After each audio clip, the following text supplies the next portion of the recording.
Email you and yours at bbc.co.uk. On social media, use the hashtag you and yours, or you can text 84844. But first, an official passport website has sued more than 150 of its own customers after they tried to cancel or refuse to pay.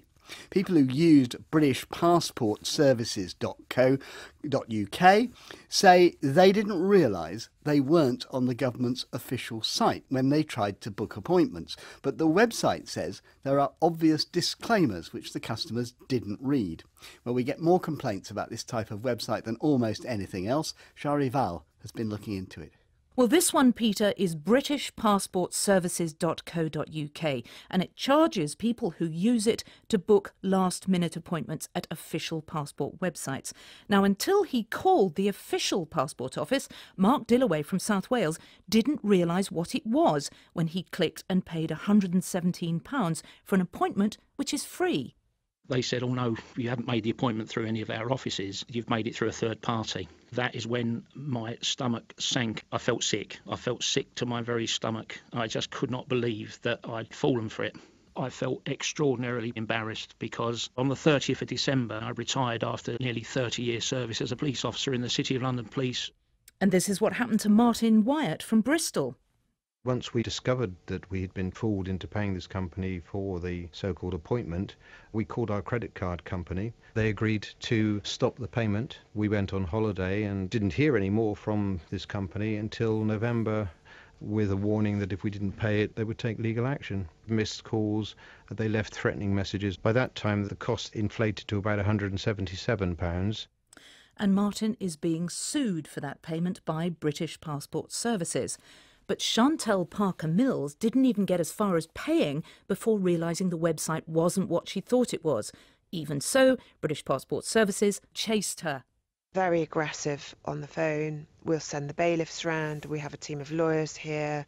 County court documents. They were copy forms, so they weren't authentic forms. However, they'd filled these forms in with all my details of my supposed case that they were putting against me. But it was all part of kind of the tactics to scare me.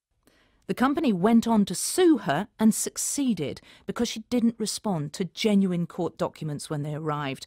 Now, it's a bit like a football match. If one side doesn't turn up, the other side automatically wins, and it's called a default judgment. Now, British Passport Services, run by 28-year-old Richard Howard, has obtained default judgments like this against nearly 150 of its customers, and that's not bad for an 18-month-old company.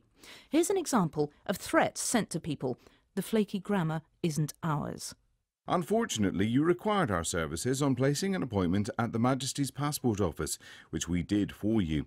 If we have to continuously contact you to obtain this fee, it can also result in further stages of action, which is coming to visit you in person, police getting involved, bailiffs sent to your house to collect the fee you owe, and finally bankruptcy. Now, we know lots of people are complaining about this. I went to the website's registered address in London. They're not there anymore, but there is a mail forwarding company on the top floor. And surrounded by dozens of letters to British Passport Services, Steve Phillips, who runs that forwarding office, told me he's aware of Richard Howard.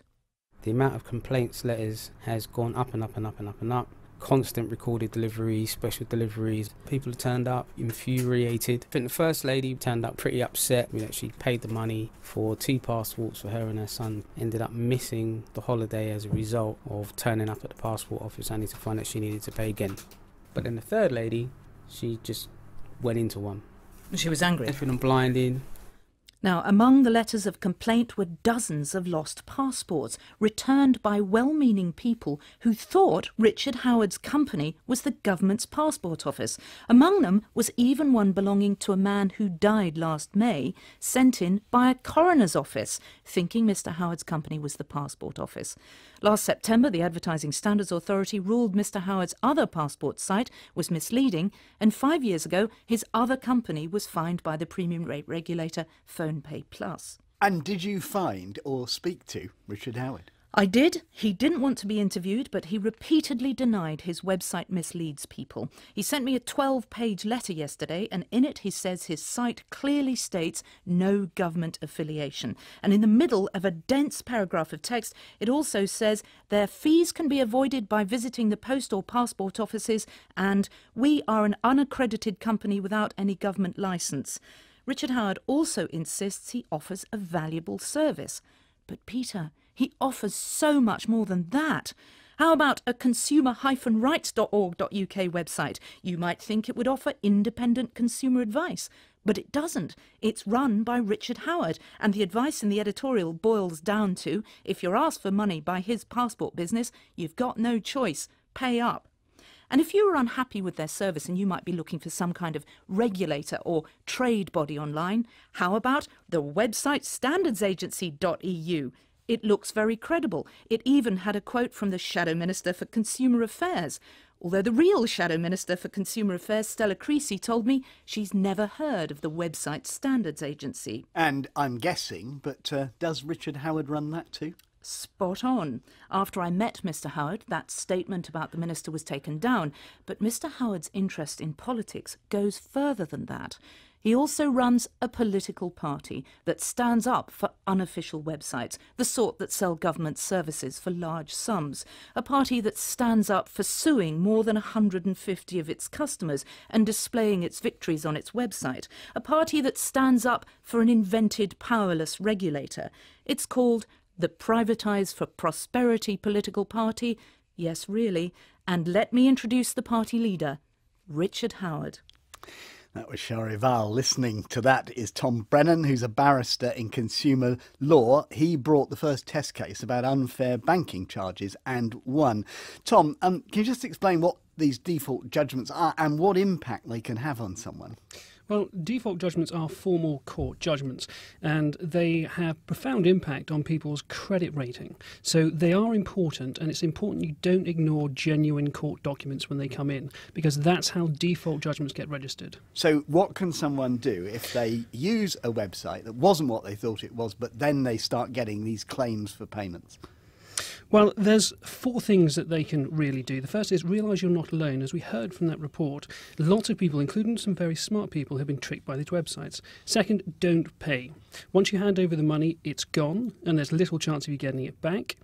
Third, go and get help. Now, there are consumer forums who are dealing with these types of issues, and one in particular, called Legal Beagles, is really leading the charge on this, and they're helping more than a dozen people with their defences, and all of that is free. But fourthly, and probably most importantly, you have to report these sites to the relevant authorities, and the one in particular is the Competition and Markets Authority for misleading and aggressive practices, because they regulate it, they can take action, they can bring prosecutions. And as you'll recognise, most people are probably terrified by the prospect of being pursued in court for money. Some of them might just pay up to avoid it. You've said that they shouldn't, but what about their own legal costs? Well, all of these fees are small amounts. So what we're talking about is £117 for most of them, plus any additional unfair charges they try and slap on. So it's small claims. And small claims court, there's no fees attached to it. So even if they turn up with lawyers, which I very much doubt, but even if they do turn up with lawyers, you won't have to pay their fees. And you can go and represent yourself. And again, go to consumer forums like Legal Beagles, ask for help if you've got a case coming up, and just discuss the issues online. And don't pay. You're adamant that they shouldn't pay. No, not unless and until there's an actual court order, and that's when it gets serious. Tom Brennan, thank you very much indeed. You've been warned.